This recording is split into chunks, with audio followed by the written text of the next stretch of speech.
some of it's cut up already, and some of the logs aren't. As I got further into the log, the spaulting wasn't as good, so I left them sitting out there. A quick update on a few design issues that we were talking about with this slab flattening jig, and an update on the cheap bit and how well it's doing. A lot of people would ask me to let them know about the cheap bit, and I haven't put the carbide bit on there. So you're starting to see, and I'm getting a little fast with it, and I am in this area, I was taking off pretty much the maximum that the bit height will do. But over here, where it wasn't as much, it's not too bad, not too hateful. If I slowed down a little bit, I wouldn't do that. I stopped right there. But we're going to be testing that carbide out here in a little bit. Now this is spaulty pecan, or pecan. So that's some tough wood. I don't suspect it would be as much of an issue with, like, say, poplar or cherry or some other stuff. But anytime you slow down, that thing's spinning, it's going to leave burn marks on it.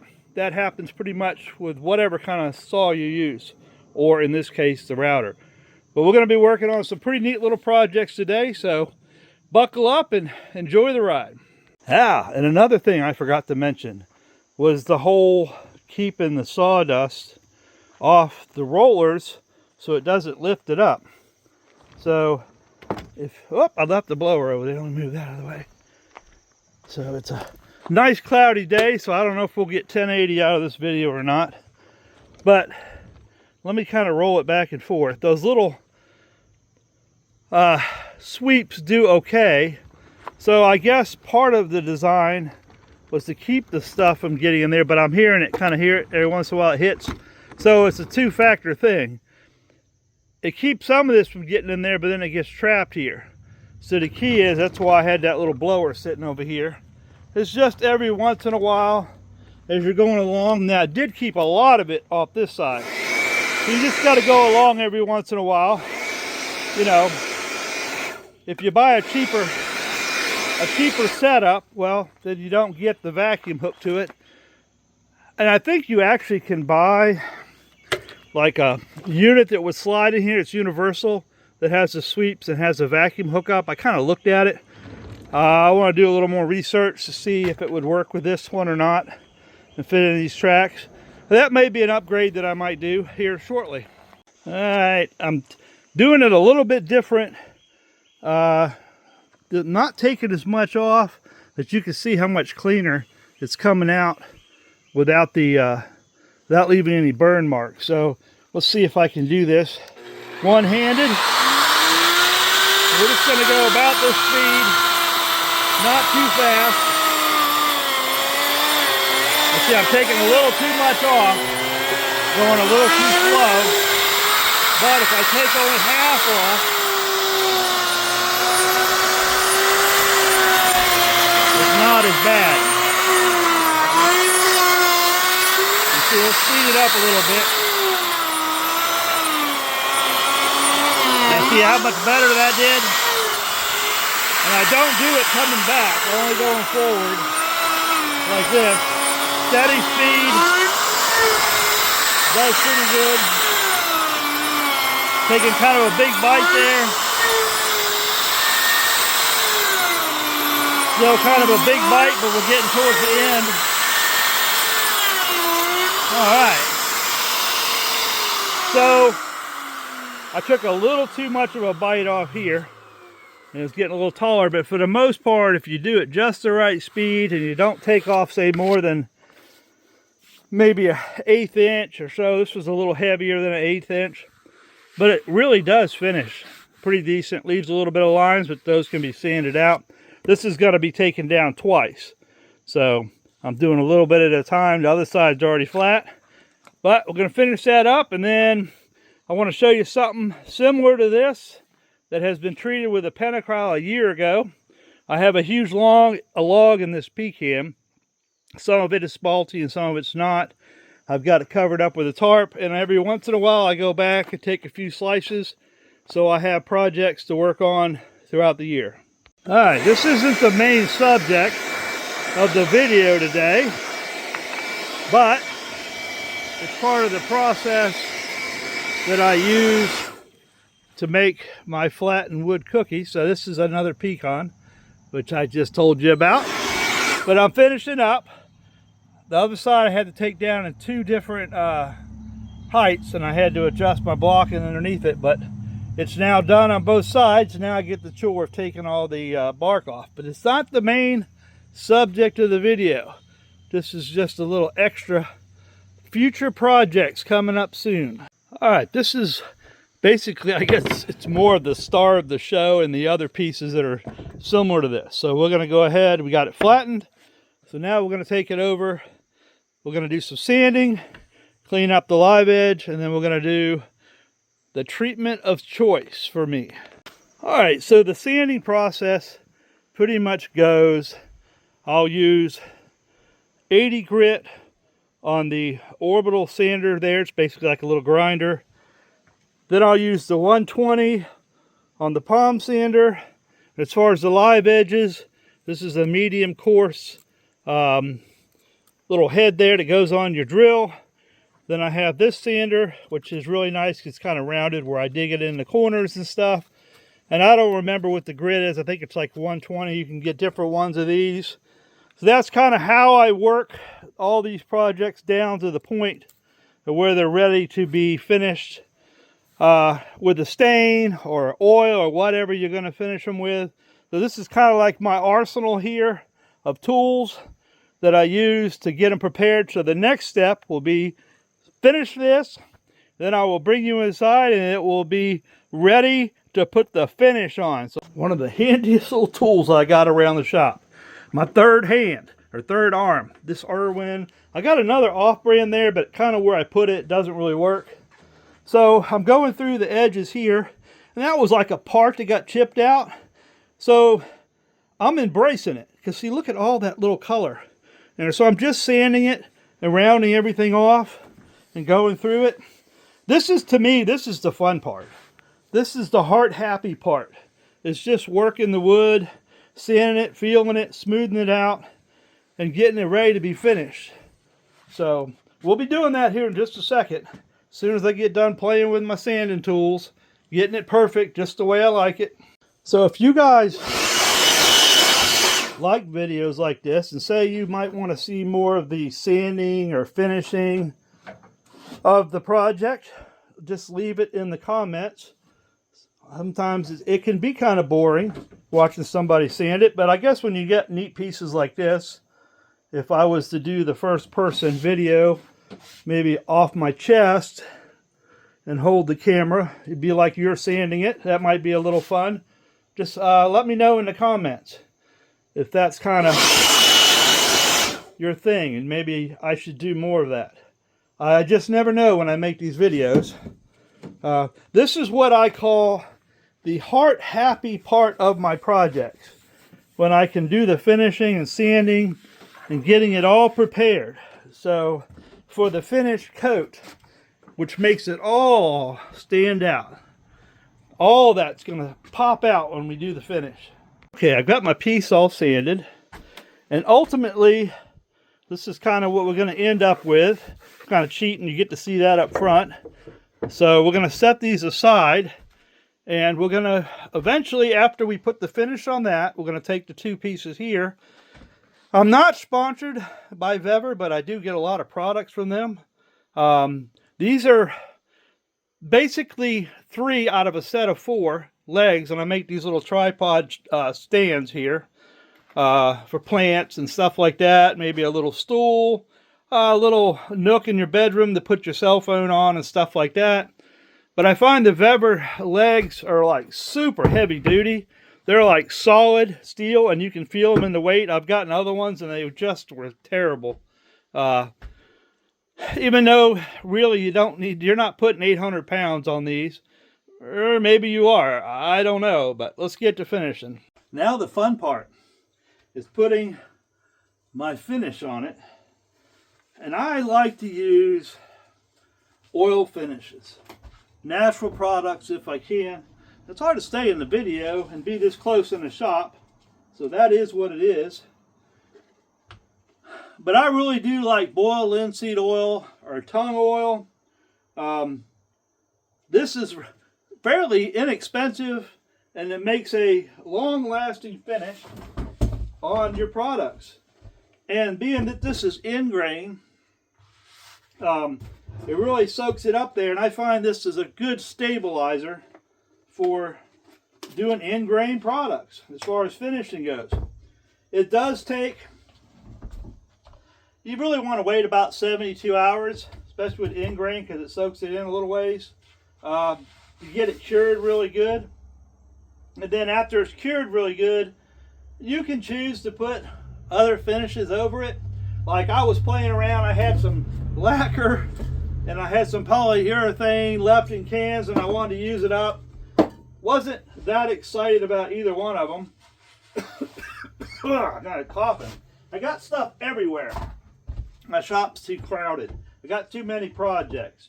So I'm going to go ahead and oil this up with this boiled linseed oil. That's what I finished these other ones in, and I love the way they came out. Kind of makes it waterproof too. It gets in there and gives it a good seal up. So now's the fun part of seeing how pretty it's going to look. I'll probably bring you in a little closer here in a second once I get it spread out a little bit. But you'll see with the end grain, if you push it across, I just kind of use the rag like a squeegee and just watch it soak in. You can just watch it as it goes across. It gets smaller and smaller. You can just see it, watch it go in. Now the key with this too is you don't want to get too happy and keep saturating this too much. But look at that. That stuff just soaked right in. You'll get spots where it's a little punky because this is spaulty, and you'll have to add a little more. But this stuff makes a really good sealer and stabilizer. Old school style, I guess you could say. You used to find a lot of products finished with boiled linseed oil. So I just wipe the sides down with it as I go around with the excess. These are just such fun projects to do. And I have a bunch of crazy looking oblong buttressed is what they refer to it as when a tree does this, and it has all these curves and indentations. I liked it as spaulty. Now you can take, I have some poplar out there that are really crazy looking and oblong, and I'm going to make tables out of those. I don't know why I grabbed that, but I just put some on the top here, especially with, this is like a double heart here that's got two. I just dab that in there and go down the sides and wipe the sides in. I'll stand it up on its side here in a little bit and do it a little bit more, but I'm just trying to finish it so you guys can see what's going on. So like I said, there's going to be areas where you're going to see where it's a little bit softer around the knots or around the heart. So you're just going to have to apply it, but you just wipe it in really good. Usually I'll do this finish on it and wait, like an hour, and then I'll come back and rub it down again with some more boiled linseed oil and just get a good coat in there. Like I say, you don't want to overdo it. It'll take forever to dry. If you overdo it, you'll be waiting a month, and it's not necessary to completely infuse the wood with the product, because these were all finished with the penacryl from Preservation Solutions. So these were done over a year ago as far as cutting and finishing them. I didn't video it. I have a lot of cookies and projects that I've done using the penacryl. And well, in order to have videos and make videos to show off the product, which Preservation Solution does sponsor my channel, Vivor does not. I just like their products, so I use them. Maybe one day they'll reach out to me and we'll better try out a few more of their projects. They got some gas tanks, like 30-gallon gas tanks, like portable tanks you can go fill up. We have the diesel tank, but I don't want to have a 275-gallon tank of gas on the farm. So I don't know if I want that much fuel in a container. So you just keep soaking it in. You'll see it soak in. I mean, it's just beautiful stuff. To me, this is really what it's all about. I'll bring you in here in a bit so you can really see it good. And most of the time, you'll have like little spots, because this is a liquid. You'll have little spots that will raise up, and you'll have to go back and kind of sand it afterwards. But like I say, it really only needs the first initial 2 kind of coats just to get it soaked in there. It'll actually soak in probably about a ½ inch or so in the wood. Not necessary. Like I said, it's been finished with the penacryl over a year and something ago. These were already spaulty. So if you look way back in the videos, and I don't even know if I have the video up, because some of my earlier videos, it wasn't uploading in 1080 and I didn't like the way it was, so I didn't took them down. This was a maple tree that was dying. You can see the holes here in that one. But I left the tree up for a year, dead. And it turned spaulty like this. So it wasn't on the ground. It was laying at about a 30-degree angle. And this is the beauty. And I mean, I got a lot of this pieces like this to do. I did a lot. I probably have 100 or more log sections like this of all different shapes out there. Some of it's cut up already, and some of the logs aren't. As I got further into the log, the spaulting wasn't as good, so I left them sitting out there.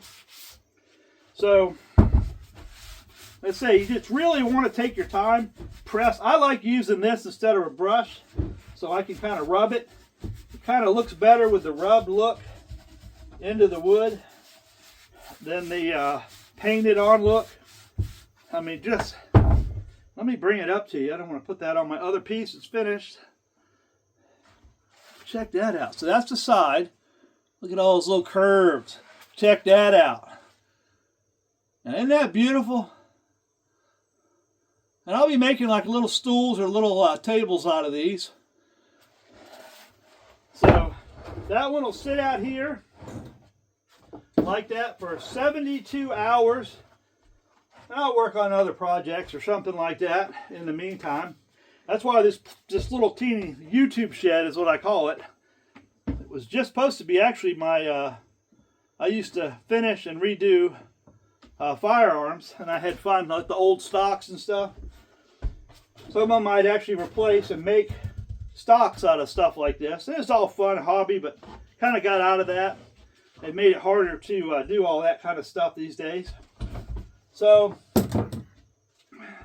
let me actually move this piece here.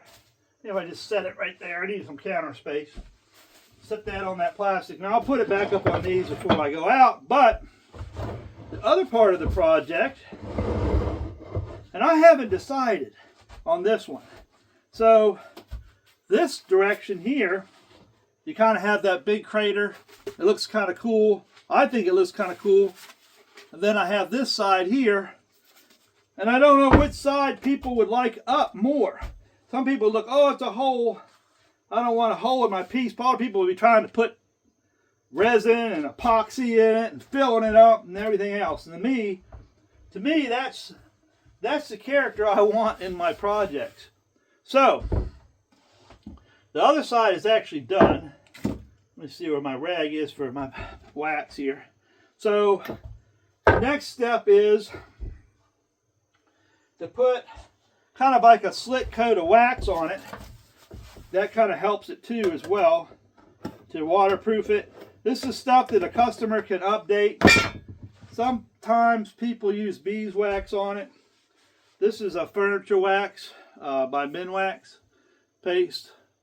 So I like to use it when it's winter time. This stuff can be kind of hard to use, and I just light it on fire. That's why it's kind of like a little black inside. Light it on fire for a little bit, let the wax melt, and then you can wipe it on. It burns, you just be careful. In order to put it out, you got to put the lid on it, and that'll loosen it up, make it get all in the pores and all that stuff. So you'll wipe this on there. You'll have to wait like 15-20 minutes. It'll kind of dry and leave like a little bit of a white haze on it. Then you just come back and buff it. And you got a really nice slick finish, you know, on the top of your work there. I put some on the sides as well. So I think I've talked myself into leaving this up. I don't know. I just like stuff to have a really natural look. A lot of people these are going to my vendor booth. So I'm going to try to back you up just a teeny bit. Hopefully you can get me in the picture a little bit as I do it. Cutting my head off. I tell you, filming is tough. It's tough to get a good view. So let me grab a few of the legs and we'll see if we can get a little bit better view of putting them on there. So earlier in the video, I mentioned these Weber legs, Weber, however you pronounce it, I don't really know. So I'm going to put the legs on here. I'm going to zoom you in on this process. They come with screws. Actually, I'm going to put these over here off to the side because there's going to be more screws than I need, because this is enough screws for four legs. I put 3 legs on these because, you know, it is a chunk of wood. It may move a little teeny bit, but no matter what surface you put it on, if you've got 3 like a tripod, it'll always sit flat on the floor. If you put 4 of them, which is way overkill, then for the weight, it could get a little rocky or something like that if the floor's a little off or something like that. Plus, if I buy 3 boxes of these, they come with 4 legs, then I get basically 4 projects I can do out of 3 boxes. So to me, that makes better sense. So I just kind of arrange these on here and basically like a tripod, and I'll bring you in. Let me zoom you back or swing this around. I'm on like a little bungee cord phone holder thingy with bobber. So I just kind of position them like to the furthest points. Like this has a point here, here, and out there. And I just put my little legs on. Pretty fun project. Like I said, I did some cherry big old tables that had the long legs, had like the 28-inch legs. People seem to really like those, and I've been waiting for these to get finished so I can do these small little table, these little, I don't know what you call them, stools or nook holders by your couch or by your bed, however you want to call it, whatever you use them for. I guess they could be used for a lot of different things, and I think that's the best part of it. So we'll get these legs on here. This long one, I'm not 100% sure on this long one how I'm going to put the legs on it, being it's long and more rectangle. I may make a single leg or like a center post coming up, and then make a piece of wood that goes on the bottom so it'll have like a really wide foot. I'm not really sure out of maybe a bigger piece of spaulty material. I don't know. That's kind of the fun part of these projects.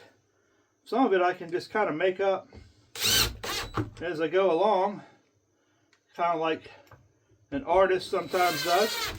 He starts off with an idea in his head, and it's kind of like a work in progress as he goes along the process of finishing it. So like I said, I'll have these extra screws here. I usually just put them back in my bag and tape it up, hanging off of a screw or a nail. I put some other ones over here a minute ago. Let me grab those while I'm thinking about it. So some of these legs, when you purchase them, and I don't know why some do and some don't, they'll come with some short screws and some long screws. This one came with all the same size. So now let's roll it over, see how it looks. Now, would you buy that? Is that something that you'd like to have in your house? So that, to me, is a thing of beauty. And then here's the other one. I finished the other one. So something unique with this tree is every single one of these are going to be a little different. Like this is a little bigger. That one's a little smaller. And like I say, I just have tons and tons of these stools or wood pieces. Let's see if I can zoom you. It's a little different. There we go. It's always tough. It's always tough. So these are simple, fun projects that you can do. And I think these legs were like $18 and something for a set of 4. And then by the time you paid taxes and stuff, it's like $21 or something like that. So, like I said, you buy 3 boxes, you'll have enough for 4 projects. And I think that's perfect. So now, I got to come up with a price that's reasonable for something beautiful like this. I just love building this stuff. It's just so much fun.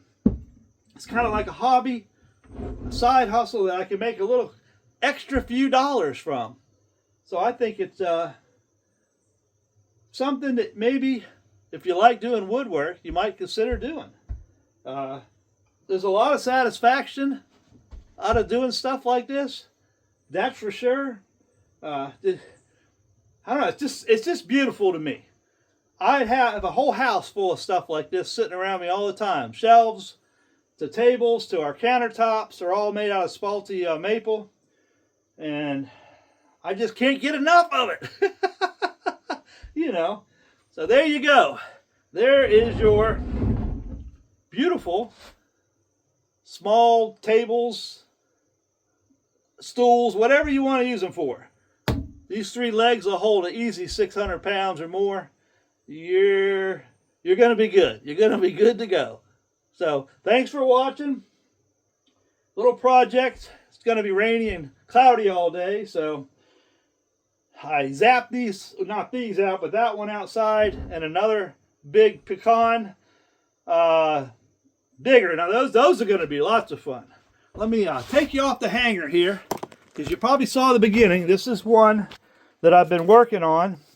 This is a year and like 2 months into the process after the treatment with the penacryl. I like to take them in and look them over, see how they're doing. No warpage or anything like that. And while we're at it, let's just do it. A good test. Let's check the moisture meter. It's on hardwood. Just like I said, it's pecan. So you're looking at around 18 or so. Those probes only go in maybe, you know, 1/4 inch. So it's probably realistically in the low 20s possibly.